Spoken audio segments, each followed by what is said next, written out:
l'ordre du jour, la démocratie, les droits de l'homme, les réformes politiques et surtout la présidentielle de 2015. Le 1er octobre, c'était la journée des personnes âgées. Toutes les communautés sont appelées à accorder plus de soins à ces personnes du troisième âge pour accroître leur espérance de vie.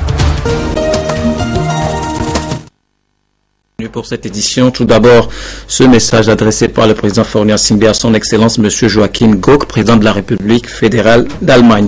Monsieur le Président, au moment où le peuple allemand s'apprête à commémorer dans l'allégresse sa fête nationale, il me plaît particulièrement de vous adresser au nom du peuple togolais, de son gouvernement et à mon nom personnel nos très vives et chaleureuses félicitations. Je voudrais saisir cette heureuse opportunité pour réaffirmer notre ferme engagement de voir se renforcer et se diversifier davantage les excellentes relations d'amitié et de coopération qui existent entre la République fédérale d'Allemagne et le Togo pour le bien-être de nos populations respectives. En vous renouvelant mes vœux ardents de santé et de bonheur pour vous-même et pour votre famille, ainsi que ceux de paix et de prospérité continue pour le peuple allemand, je vous prie d'agréer, Monsieur le Président, les assurances de ma très haute considération. Activité du Premier ministre, Artem Aromezonu s'est entretenu ce matin avec une délégation de l'Agence française de développement au menu des échanges, les conclusions des travaux du comité de pilotage du secteur de la santé. Les propos sont recueillis par Medina Bacha Salami. Nous avons eu la chance de rencontrer à nouveau son Excellence le Premier ministre pour lui rendre compte des résultats du comité de pilotage, un comité de pilotage important qui devait définir un petit peu les grandes orientations à mettre en place pour les 15 prochains mois. Nous avons un programme ambitieux, nous avons des réformes extrêmement encourageantes à la fois en matière de gestion des ressources humaines. Nous avons également un programme qui devrait accompagner une amélioration du réseau de distribution du médicament dans le pays avec des structures qui vont être renforcées, des centres de formation, un réseau de distribution dans le pays. Donc je suis pour ma part extrêmement rassuré et réconforté de voir le très haut niveau de mobilisation du gouvernement qui soutient un projet dont les populations n'ont pas encore vu les résultats, mais je suis certain que dans les mois qui viennent et dans les années qui viennent, nous aurons ensemble à nous réjouir d'amélioration et de grandes avancées en matière de gestion du médicament, en matière de gestion des ressources humaines dans le domaine de la santé. Donc c'est quelque chose qui pour moi est extrêmement réconfortant et je voudrais vous remercier ici de cette occasion de confirmer toute la dynamique qui se met en place entre l'Agence française de développement et la République du Togo. La 15e session du dialogue entre le Togo et l'Union européenne s'est tenue ce jeudi au ministère des Affaires étrangères. Les deux parties ont discuté des sujets sociopolitiques et économiques tels que la présidentielle de 2015, les réformes politiques et l'accompagnement que l'Union européenne devrait apporter au Togo dans ces processus. La rencontre a également porté sur la sécurité maritime et l'épidémie de la fièvre hémorragique à virus Ebola qui sévit dans la sous-région ouest-africaine. Arnaud Kilio. Les discussions de la 15e session du dialogue politique entre l'Union européenne et le Togo ont porté sur la préparation des élections présidentielles de 2015 et le processus de réforme politique au Togo. Les deux parties ont également évoqué la réforme de la justice, le développement économique et les possibles actions d'accompagnement de l'Union européenne au Togo. C'est une discussion qui a été franche et ouverte sur toutes les questions qui ont été abordées. Sur les réformes politiques, nous avons parlé un peu du dialogue qu'il y a eu au Togo et de ce qui s'est passé également à l'Assemblée nationale sur le test que le gouvernement avait introduit. Il y avait un certain nombre de malentendus. Nous espérons sont maintenant levés après cette discussion. L'Union européenne a confirmé sa volonté de soutenir et d'appuyer les efforts du gouvernement togolais pour la mise en œuvre des recommandations de la CVJR. Sur les questions économiques, l'Union européenne a félicité la détermination et l'engagement des autorités togolaises dans les réformes des finances publiques avec l'opérationnalisation de l'Office togolais des recettes OTR. Pour la poursuite de l'équilibre macroéconomique, le soutien de l'Union européenne ne fera pas défaut. On a employé des temps à parler sur les élections présidentielles qui s'approchent, sur les réformes constitutionnelles. On a parlé sur la justice, sur le développement et l'économie, en mettant énormément d'accent sur la croissance et sur les effets multiplicateurs qui peuvent aider le Togo à développer, à avoir un développement plus inclusif. L'Union européenne a peut confirmer son engagement à les accompagner. L'Union européenne a également marqué son approbation dans le rôle primordial et constructif joué par le Togo ces derniers mois en matière de la sécurité maritime et contre le commerce illicite, des sujets de grande importance qui demandent des réponses collectives. Ces sessions de dialogue politique permettent donc de définir des lignes d'action conjointes à court terme en faveur de la paix et de la stabilité, du respect des droits de l'homme, de la démocratie et du développement durable et inclusif. Le PNUD est aussi un partenaire de premier plan qui est toujours présent aux côtés du Togo dans les questions de développement. Cette institution onusienne vient de conclure avec le ministère de l'équipement rural la réalisation d'un projet d'appui à l'amélioration de l'approvisionnement en eau potable pour une enveloppe de 108 millions de francs CFA. Isidore Koubati.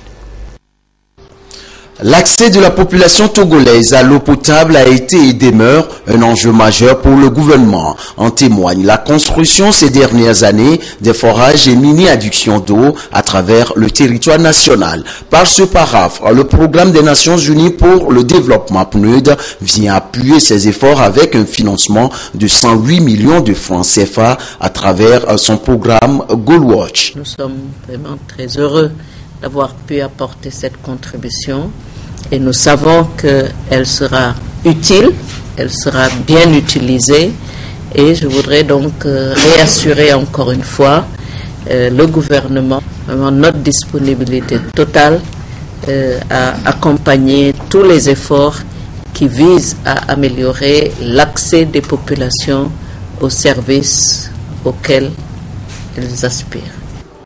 Le gouvernement togolais bénéficiant de cette allocation supplémentaire dispose de 24 mois pour recycler les acteurs locaux pour une gestion rationnelle et durable des mini-adductions d'eau potable en milieu semi-urbain. Nous sommes en train d'élaborer et de valider bientôt les guides qui devront nous permettre d'accompagner ces ASEPA. Je voudrais tout simplement rappeler à ce niveau que suivant notre politique d'approvisionnement en eau potable, lorsque nous mettons en place des mini-adductions d'eau, nous formons ces usagers, ces ASEPA-là, et nous les formons et nous recrutons un exploitant que nous mettons à la tête pour mieux gérer, mieux suivre, pour que l'ouvrage de mini-adduction d'eau fonctionne de façon pérenne. Avec cet appui financier, le Togo se relance pour être au rendez-vous de 2015 en ce qui concerne l'atteinte des objectifs du millénaire pour le développement dans le secteur de l'eau. L'eau fait partie des besoins sociaux de base. Toutes les couches en ont besoin, y compris les personnes âgées. La journée mondiale qui leur est consacrée, c'était hier, 1er octobre. La ministre de l'Action sociale appelle à une meilleure protection de ces personnes du troisième âge qui sont souvent vulnérables, faute d'attention et de soins. Madji Akapo. Au Togo, la proportion actuelle des personnes âgées est estimée à 8% de la population. D'ici à 2025, ce chiffre passera à 12%. Cet accroissement attendu représente à la fois une opportunité et un défi. Défi qu'il faut relever par la prise en compte de cette frange de la population, aussi bien dans les actions que dans les politiques de développement. C'est ce qui justifie le choix du thème « N'oublions personne ». Promouvons une société pour tous, réaliser les droits humains et le bien-être des personnes âgées, retenu pour la célébration ce 1er octobre de la Journée internationale des personnes âgées. Le gouvernement togolais a pris une série de mesures en faveur du bien-être et de l'épanouissement de ces personnes dont l'âge est compris entre 60 ans et plus. Parmi ces initiatives, on note la mise en place d'une direction consacrée aux personnes âgées, l'appui au Conseil national consultatif des personnes âgées qui permet de renforcer l'implication des personnes âgées dans les processus de prise de décision, le démarrage des constructions de centres de détente et de loisirs des personnes âgées est aussi un signe de cet engagement du gouvernement avec un centre opérationnel à Dapaon, un en construction à Kara et un autre à Lomé où les procédures sont en cours. Des ouvrages et des guides sont également disponibles pour orienter ces personnes dans leurs divers choix. Parmi ces ouvrages, l'on peut citer le guide « Vieillir en bonne santé, quelles précautions à prendre » Et nous pouvons aussi citer le guide du retraité actualisé du début de la carrière à la retraite. Une tournée est prévue au cours de ce mois d'octobre dans toutes les régions du pays pour disséminer des guides qui renferment des informations et des connaissances utiles pour les personnes âgées. La célébration de cette journée s'effectuera le 23 octobre prochain à Sokodé. Ceci pour que chacun puisse apporter sa contribution aux réflexions sur le meilleur cadre de soutien à apporter à ces personnes dont la plupart sont au crépuscule de leur vie. Et avant cette apothéose prévue à Sokodé, à Kara, 420 km au nord du Togo, cette journée a été célébrée par le Conseil national consultatif des personnes âgées, section de la COSA. Certains appartiennent à l'UNAFED-CM, Union nationale des fonctionnaires retraités du Togo, civils et militaires. D'autres à la FUNARET CNSS, Fédération nationale des retraités nationale de sécurité sociale. D'autres encore sont du secteur informel, mais tous font partie du CNCPA, Conseil national consultatif des personnes âgées, section COSA. C'est le CNCPA COSA qui a organisé cette manifestation pour marquer la célébration de la Journée internationale des personnes âgées à Kara. Dans la cour des locaux de la préfecture de la COSA, les manifestants ont fait une déclaration qui comporte des remerciements et des doléances. Nous remercions le chef de l'État pour la régularité, surtout dans le virement de nos pensions. Oui, et ensuite, il a fait aussi un grand effort de nous payer 4 mois de départ à la retraite, d'allocation de départ à la retraite. Nous avons émis le vœu à ce que le chef de l'État use de son pouvoir pour nous payer le reste. Nous sommes en train de construire un centre d'accueil des personnes âgées de la COSA. Et nous avons quand même sollicité, en tout cas, une assistance. Le préfet de la COSA, le colonel Hemo Badiba Oubakali, a félicité les personnes âgées pour le caractère pacifique de leur mobilisation et leur sens élevé du patriotisme. Il leur a demandé de continuer par inculquer à la jeunesse les valeurs morales et citoyennes pour faciliter la cohésion sociale, source de développement. Les personnes âgées sont aussi prises en compte dans la stratégie de croissance accélérée pour la promotion de l'emploi, document de référence de l'État en matière de lutte contre la pauvreté. Les différents acteurs viennent de procéder à l'analyse du rapport bilan de la stratégie pour le compte de l'année 2013. Les insuffisances identifiées et les recommandations formulées serviront à améliorer la mise en œuvre de la SCAP pour un mieux-être des populations. Kwasi Glé, Prudence Zinsou. Le Togo amorce son développement économique et social avec la SCAP, la stratégie de croissance accélérée et de promotion de l'emploi. Stratégie qui a fait du chemin. Une année de mise en œuvre contenue dans un premier rapport bilan dont les avancées et recommandations sont appréciées ici par les acteurs de l'administration publique et des institutions de la République. Dans le cadre de la voirie urbaine, des rues qui ont été aménagées à Lomé et dans plusieurs villes de l'intérieur du pays. Plusieurs localités de notre pays ont connu l'électrification. Cette rencontre de partage des résultats du rapport bilan 2013, de la mise en œuvre et du suivi évaluation de la SCAP donne l'opportunité à ces acteurs de développement d'analyser les perceptions en vue d'améliorer les performances des actions de la SCAP. Le rapport indique des résultats significatifs dans divers domaines, notamment l'agriculture, l'éducation et les infrastructures, certes, mais des défis restent encore à relever. Des difficultés existent toujours et qui portent notamment sur la capacité à avoir toutes les ressources nécessaires pour mettre dans l'investissement. Il y a aussi la question de la maîtrise des procédures de passation de marché. La dissémination du document de la SCAP est aussi un volet important à aborder au cours de cette rencontre. Les acteurs pourront mieux maîtriser les mécanismes de suivi et évaluation et travailler en synergie pour l'atteinte des objectifs fixés par la SCAP. Octobre Rose, c'est le nom octroyé à la campagne de communication sur le cancer que vient de lancer le Programme national de lutte contre les maladies non transmissibles et son partenaire stratégique, le Centre africain de recherche en épidémiologie et en santé publique. Durant tout ce mois d'octobre, des dépistages seront organisés pour contribuer à réduire le taux de mortalité des femmes dû au cancer de sein. Sylvain Raptou.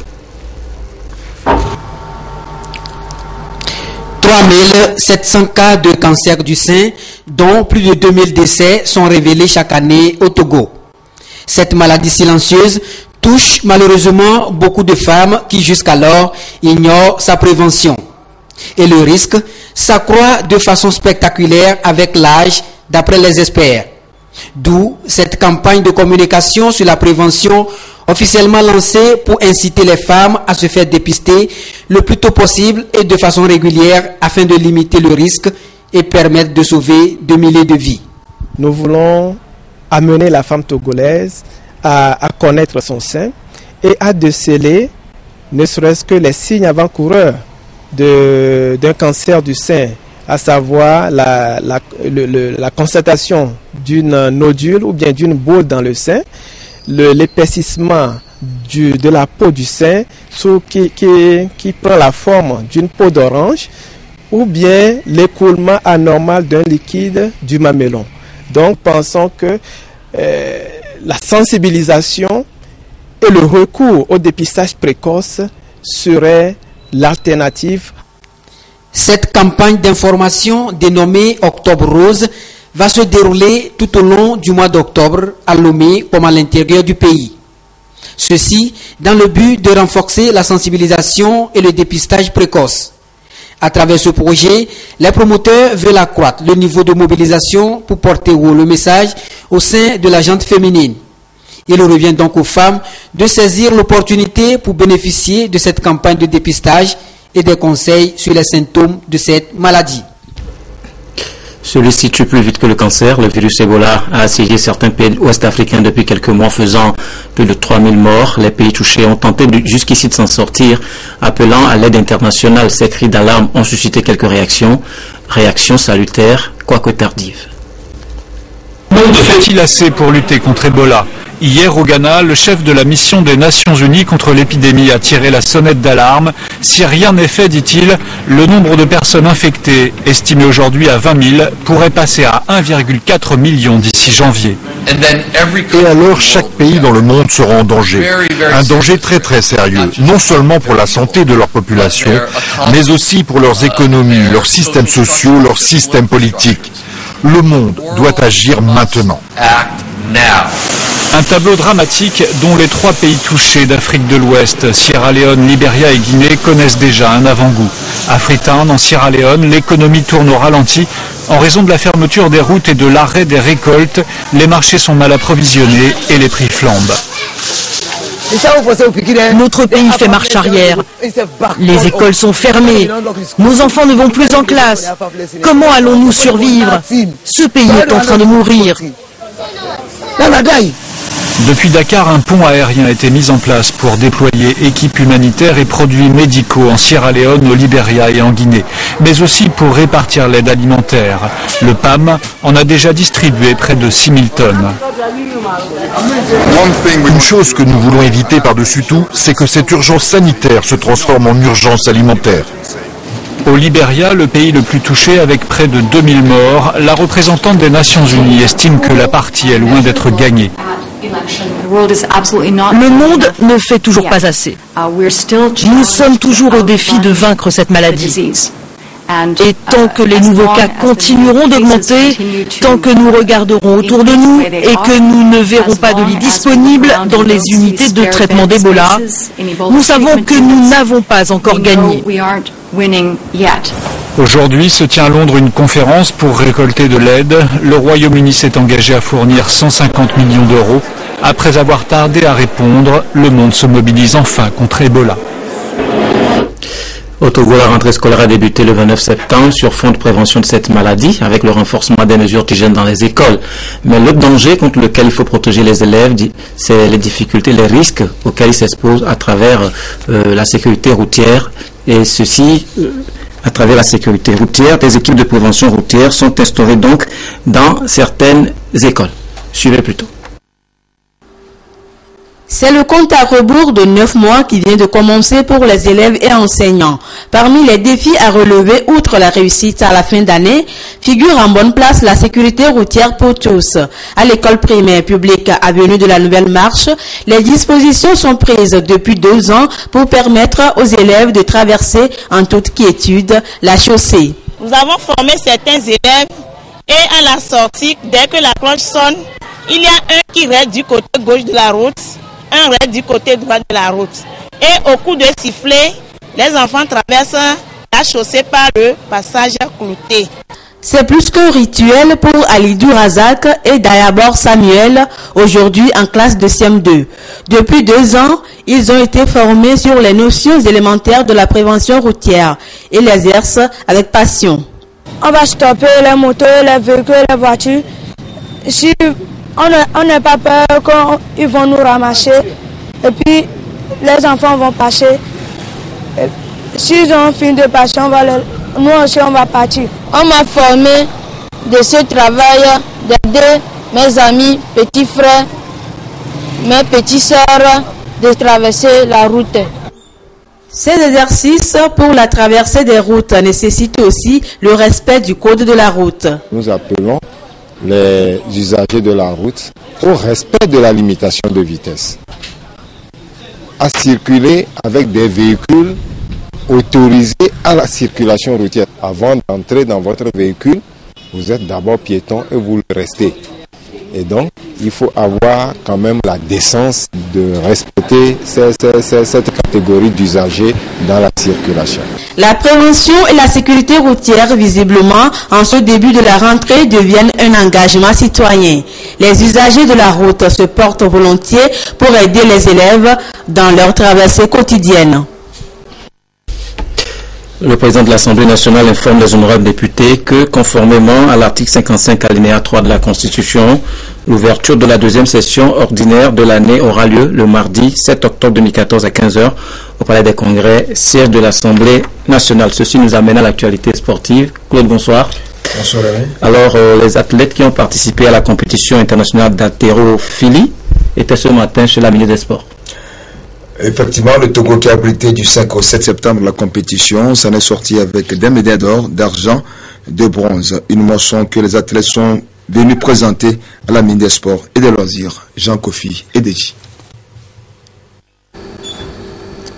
La compétition internationale d'haltérophilie Super Adjatotoa qui s'est tenue du 5 au 7 septembre dernier avait été rude. Et pourtant, les athlètes togolais se sont bien défendus dans toutes les catégories face à leurs rivaux venus d'autres pays de la sous-région. Ils ont été les meilleurs en poids lourd, poids léger, résistance et en posine, décrochant pour le pays 6 médailles, dont 2 en or, 2 en argent et 2 en bronze, ainsi que des trophées. C'est cette moisson que le comité d'organisation est venu présenter à la ministre des Sports et des Loisirs et demander l'appui du gouvernement pour la prochaine édition.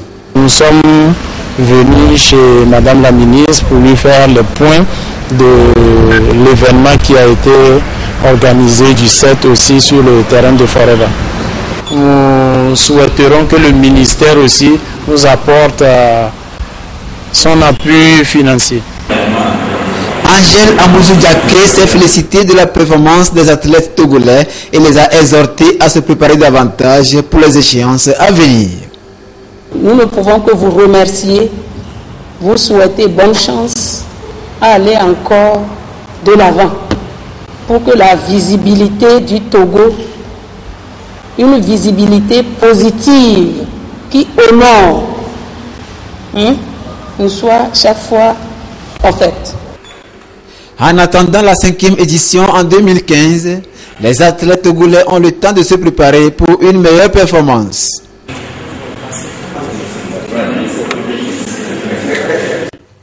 Et puis Claude, le championnat de football sera à sa 28e journée ce week-end. Qu'est-ce qui va se passer? Effectivement, beaucoup de surprises seront au rendez-vous de cette 29e journée, et avant-dernière journée. À la tête du classement, la lutte sera rude pour remporter le titre. Au bas du tableau, on s'acharne pour le maintien. Martin Sandani Mankoui.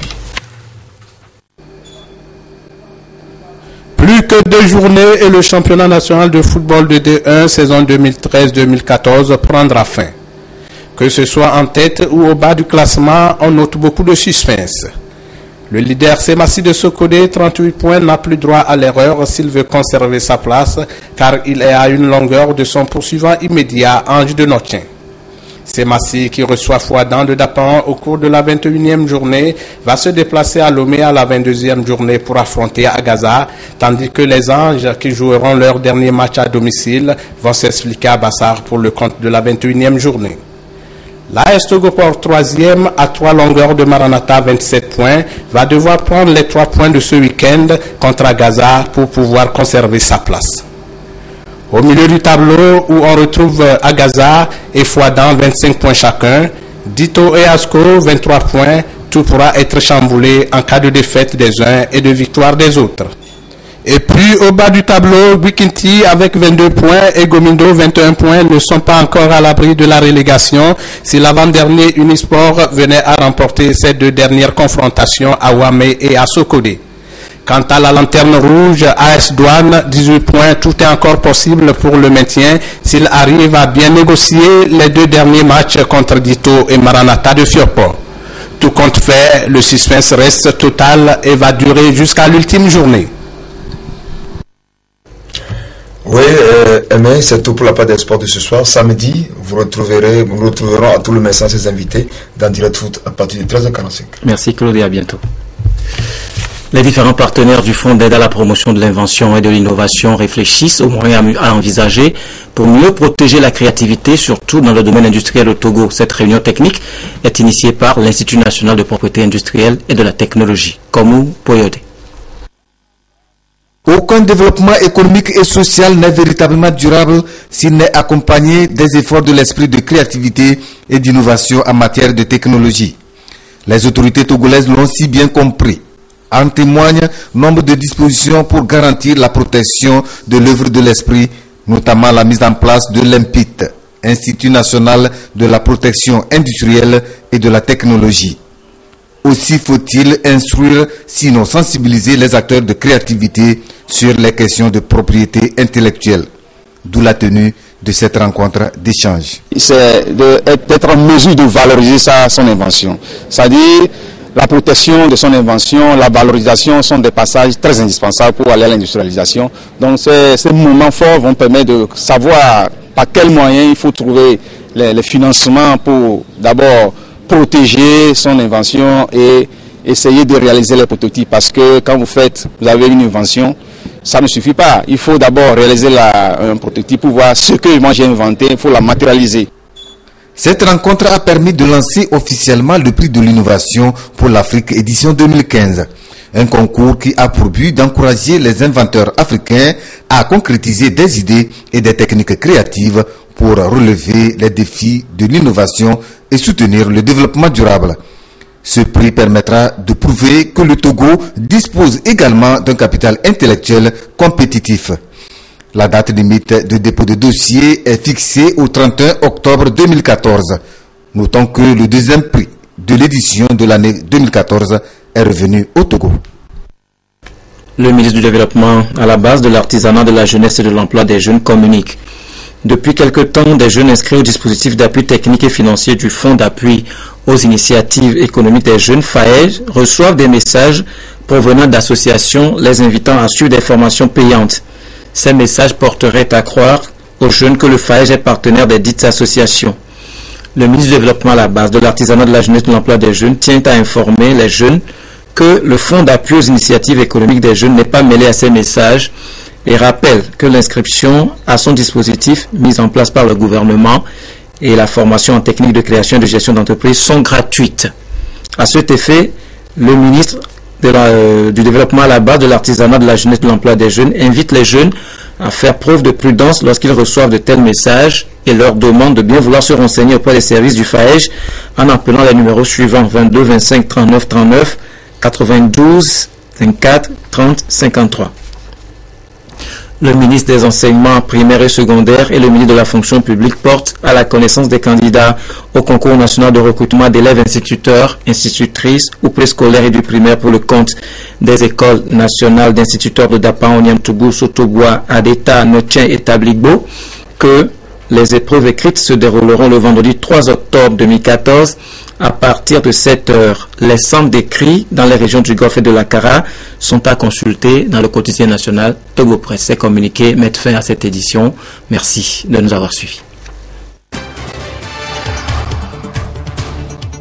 L'Union européenne et le Togo font le point de leur coopération. À l'ordre du jour, la démocratie, les droits de l'homme, les réformes politiques et surtout la présidentielle de 2015. Le 1er octobre, c'était la journée des personnes âgées. Toutes les communautés sont appelées à accorder plus de soins à ces personnes du troisième âge pour accroître leur espérance de vie.